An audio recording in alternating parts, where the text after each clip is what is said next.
ನಮಸ್ಕಾರ, ನಾನು ನಿಮ್ಮ DM ಗೌಡ. ಮೋದಿಯವರು ಯಾವಾಗಲೂ ಹೇಳ್ತಾನೆ ಇರ್ತಾರೆ, ಪರಿವಾರವಾದದ ವಿರುದ್ಧ ನಮ್ಮ ಹೋರಾಟ.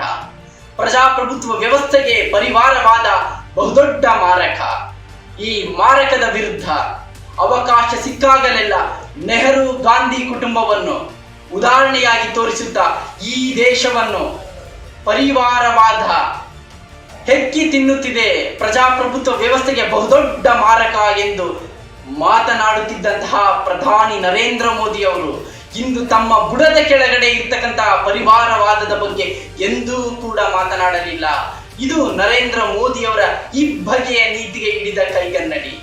ಯಾಕೆ ಈ ಮಾತು ಇಂದು ಪ್ರಸ್ತಾಪ ಅಥವಾ ಹೆಚ್ಚು ಚರ್ಚೆಗೆ ಗ್ರಾಸವಾಗುತ್ತಿದೆ ಎಂದರೆ 2018ರ ವಿಧಾನಸಭಾ ಚುನಾವಣೆಯಲ್ಲಿ ಉಡುಪಿ ವಿಧಾನಸಭಾ ಕ್ಷೇತ್ರ ವ್ಯಾಪ್ತಿಯಲ್ಲಿ ಬಹಿರಂಗ ಪ್ರಚಾರವನ್ನು ಉದ್ದೇಶಿಸಿ ಮಾತನಾಡಿದ್ದ ಪ್ರಧಾನಿ ನರೇಂದ್ರ ಮೋದಿ ಅವರು ದೇವೇಗೌಡರನ್ನು ಮತ್ತು ಅವರ ಕುಟುಂಬವನ್ನು ಪರಿವಾರವಾದದ ವಿರುದ್ಧ ಅಥವಾ ಅವರ ಕುಟುಂಬದ ಸದಸ್ಯರು ಯಾರಾದರೂ ಇನ್ನೂ ಕೂಡ ಚುನಾವಣೆಯ ಕಣದಲ್ಲಿ ಇರದೆ ಹೊರಗಡೆ ಉಳಿದಿದ್ದಾರಾ, ಹುಡುಕಬೇಕಿದೆ ಅನ್ನುವ ಮಾತುಗಳನ್ನಾಡಿದ್ದಂತಹ ಪ್ರಧಾನಿಗಳು ಇವತ್ತು ಅದೇ ದೊಡ್ಡ ಗೌಡರ ಕುಟುಂಬವನ್ನು ಪ್ರಧಾನಮಂತ್ರಿ ಕಚೇರಿಯಲ್ಲಿ ಕುರ್ಚಿಯನ್ನಾಕಿ ಕೂರಿಸಿ ಮಾತನಾಡಿಸುತ್ತಿದ್ದಾರೆ. ಹಾಗಾದ್ರೆ ಪ್ರಧಾನಮಂತ್ರಿ ನರೇಂದ್ರ ಮೋದಿ ಅವರ ಪರಿವಾರವಾದದ ವಿರುದ್ಧದ ಹೋರಾಟ ಅಥವಾ ಆ ಒಂದು ಧ್ವನಿ ಕೇವಲ ವಿರೋಧ ಪಕ್ಷಗಳನ್ನು, ಕಾಂಗ್ರೆಸ್ ನಾಯಕರನ್ನು ಟೀಕೆ ಮಾಡಲು ಬಳಸುವ ಒಂದು ಗುರಾಣಿಯ? ಪರಿವಾರವಾದದ ವಿರುದ್ಧ ಅವರ ಧ್ವನಿ ದೇವೇಗೌಡರನ್ನು ಜೊತೆಯಲ್ಲಿ ಅವರ ತೆಕ್ಕೆಗೆ ತೆಗೆದುಕೊಳ್ಳುವ ಮೂಲಕ ಆ ಧ್ವನಿಯೂ ಕೂಡ ಅಡಗಿ ಹೋಯ್ತಾ ಅನ್ನುವ ಪ್ರಶ್ನೆ ಕಾಡ್ತಾ ಇದೆ.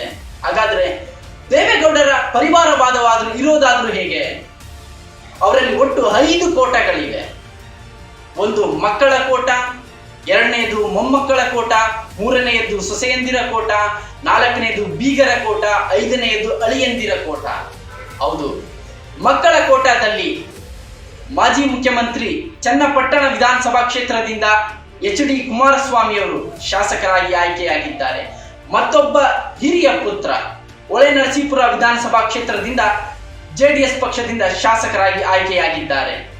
ಮೊಮ್ಮಕ್ಕಳ ಕೋಟಾದಿಂದ ಪ್ರಜ್ವಲ್ ರೇವಣ್ಣ ಹಾಸನ ಲೋಕಸಭಾ ಕ್ಷೇತ್ರದಿಂದ ಸಂಸದರಾಗಿ ಗೆದ್ದಿದ್ದಾರೆ. ಸದ್ಯ ಅವರು ಹಾಲಿ ಸಂಸದರಾಗಿದ್ದಾರೆ. ಪ್ರಜ್ವಲ್ ರೇವಣ್ಣ ಅವರ ಮತ್ತೊಬ್ಬ ಸಹೋದರ ಡಾಕ್ಟರ್ ಸೂರಜ್ ರೇವಣ್ಣ ಹಾಸನ ಸ್ಥಳೀಯ ಸಂಸ್ಥೆಗಳ ವಿಧಾನ ಪರಿಷತ್ ಸದಸ್ಯರಾಗಿ ಆಯ್ಕೆಯಾಗಿದ್ದಾರೆ. HD ಕುಮಾರಸ್ವಾಮಿ ಅವರ ಪುತ್ರ ನಿಖಿಲ್ ಕುಮಾರಸ್ವಾಮಿ ಮಂಡ್ಯ ಲೋಕಸಭಾ ಕ್ಷೇತ್ರ ಮತ್ತು ರಾಮನಗರ ವಿಧಾನಸಭಾ ಕ್ಷೇತ್ರದಿಂದ ಎರಡೂ ಚುನಾವಣೆಯಲ್ಲಿ ಸೋತಿದ್ದಾರೆ.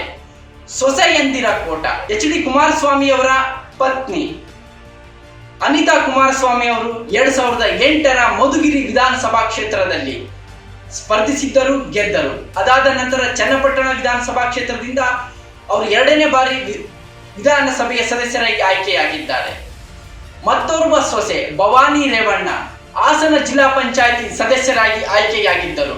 ಅಳಿಯಂದಿರ ಕೋಟ ಹಾಸನ ಜಿಲ್ಲೆಯ ಶ್ರವಣ ಬೆಳಗೊಳ ವಿಧಾನಸಭಾ ಕ್ಷೇತ್ರದಿಂದ ಅವರ ಅಳಿಯನ ತಮ್ಮ ಡಾಕ್ಟರ್ CN ಮಂಜುನಾಥ್ ಅವರ ಸಹೋದರ CN ಬಾಲಕೃಷ್ಣ ಅವರು ಆ ಕ್ಷೇತ್ರದಿಂದ 3 ಬಾರಿ ಶಾಸಕರಾಗಿದ್ದಾರೆ.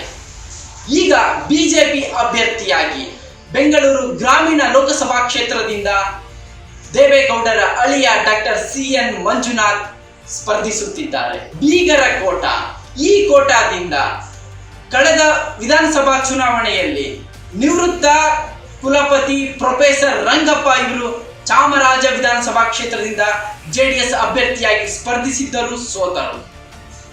ಮಂಡ್ಯ ಜಿಲ್ಲೆಯ ಮದ್ದೂರು ವಿಧಾನಸಭಾ ಕ್ಷೇತ್ರದಿಂದ DC ತಮ್ಮಣ್ಣ ಗೆದ್ದಿದ್ದರು, ಒಮ್ಮೆ ಸಚಿವರು ಕೂಡ ಆಗಿದ್ದರು. ಕಳೆದ ವಿಧಾನಸಭಾ ಚುನಾವಣೆಯಲ್ಲಿ ಸೋತಿದ್ದರು.